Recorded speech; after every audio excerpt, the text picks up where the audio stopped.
De volta, Cirilo, e o Marques e o Fabrício falaram aqui de Bragança Paulista.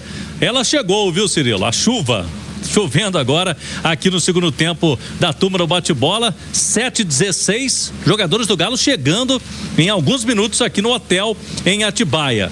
E o que chama atenção entre os relacionados, Cirilo, além da ausência do Júnior Santos, porque o Júnior Santos, a gente vem dizendo, ele vai deixar o Atlético, né? Tá em negociação para deixar o clube, tá fora dos planos, até porque é um jogador que não rendeu e custa caro.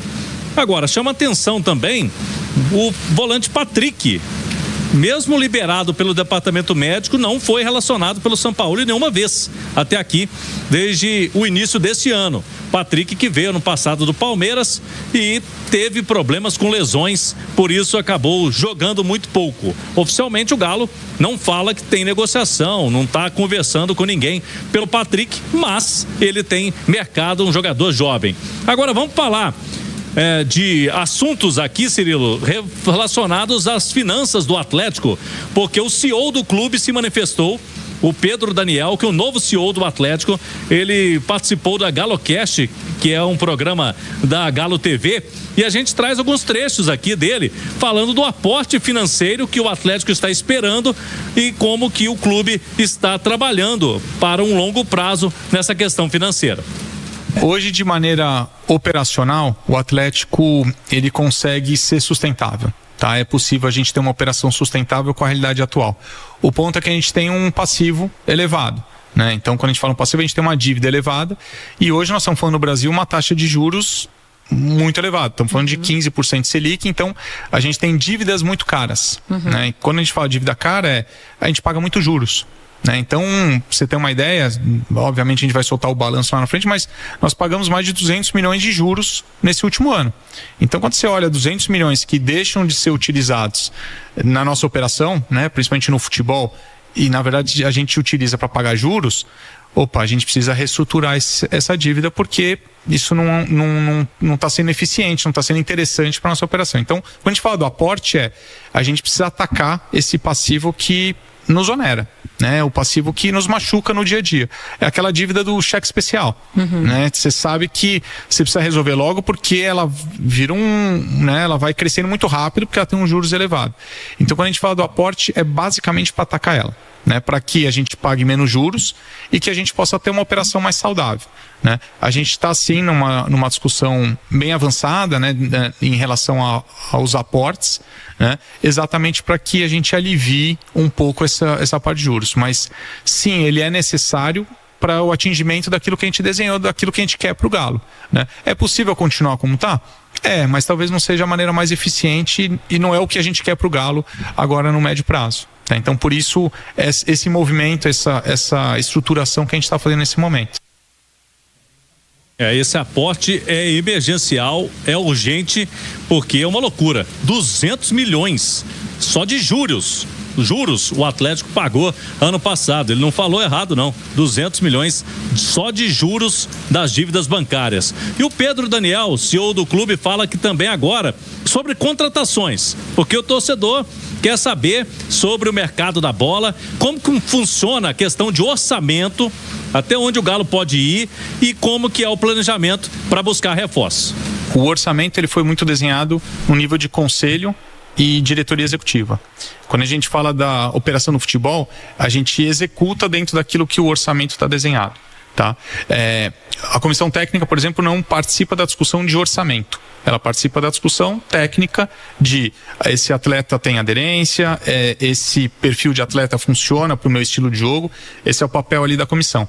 O SIGA, ele traz uma visão muito mais tecnológica, vamos dizer assim, de mapeamento, de comparações.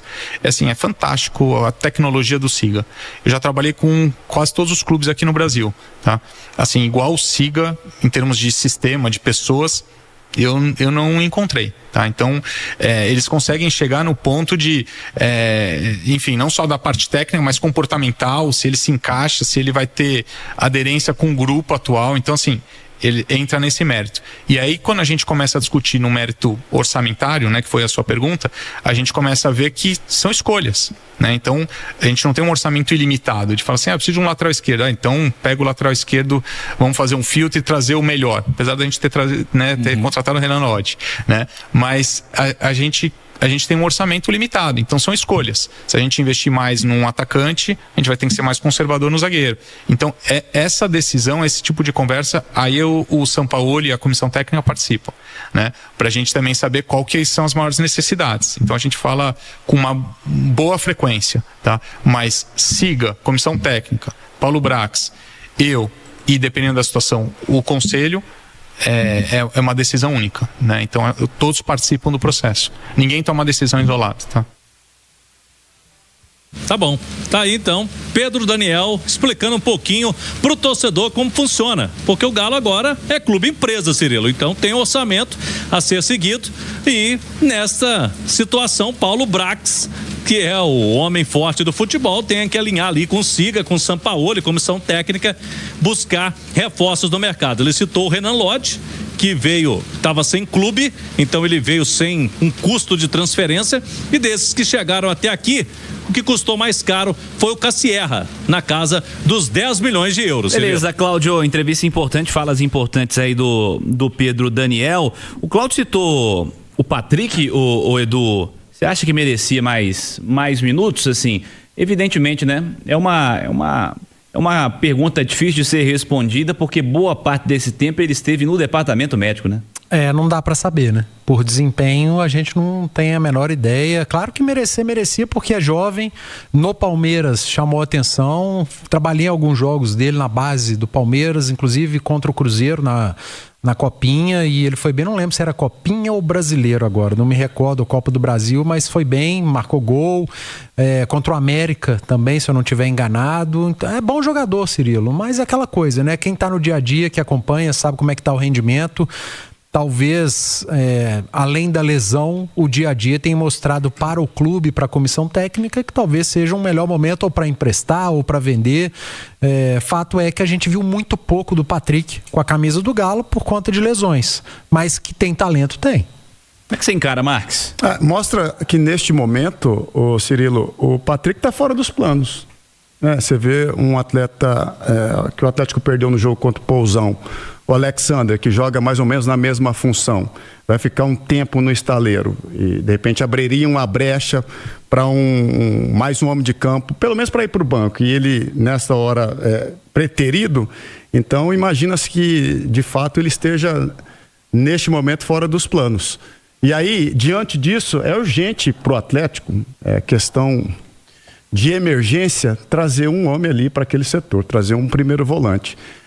Eu acho que o Atlético está criterioso nessa hora para essa tomada de decisão, porque de fato a gente não vê tantas opções no mercado, né, Fabrício? Mas o Atlético precisa trabalhar, se estruturar para trazer um primeiro volante, né? Não só para suprir a ausência da perda do Alexander por aproximadamente 2-3 meses, né? Mas porque de fato esse atleta ainda não está dentro do grupo de trabalho. O Atlético não tem esse atleta, né? Um primeiro volante no seu quadro de atletas para a temporada 2026. Então é importantíssima essa reposição. E o Atlético, né, Marques, tem feito uma excelente janela. Eu acho que fez uma excelente janela e eu acho que não fechou ainda. E a tendência é que venha bons jogadores. E fugindo um pouquinho, Marques, Cirilo, desses jogadores, a janela mostra que foi tão bem feita. Uma das melhores contratações que o Atlético fez foi o tal do Pedro Daniel, irmão. Esse cara é muito bom. O Atlético estava precisando de um cara desse, sabe? Para organizar as finanças do clube. Isso é importante demais. E esse cara é muito bom. Uma das melhores palestras que eu já tive em curso de CBF foi com esse cara. Muito bom profissional. Olhar importante para a reorganização, né? Com toda certeza. Ô Rezende, amanhã estaremos juntos na jornada esportiva a partir de 6h05 para Bragantino e Atlético, e você acompanhando a chegada do elenco atleticano. Vejamos amanhã qual será a escalação ideal colocada em campo pelo Jorge Sampaoli. Cláudio. É isso aí. Amanhã, então, jogo importante. Brasileirão, prioridade para o Atlético neste momento da temporada. O Scarpa, inclusive, falou sobre isso, né? Ontem conosco na mesa redonda do Galo, Gustavo Scarpa falou, ainda mais com o Campeonato Brasileiro começando em janeiro. Temos que priorizar mesmo, e incomoda essa situação dos últimos anos o Atlético ter disputado para não ser rebaixado no Brasileirão. Então que o Galo comece a vencer amanhã. Estamos aqui em São Paulo com a tradicional chuva, João Vitor Cirilo. Cláudio.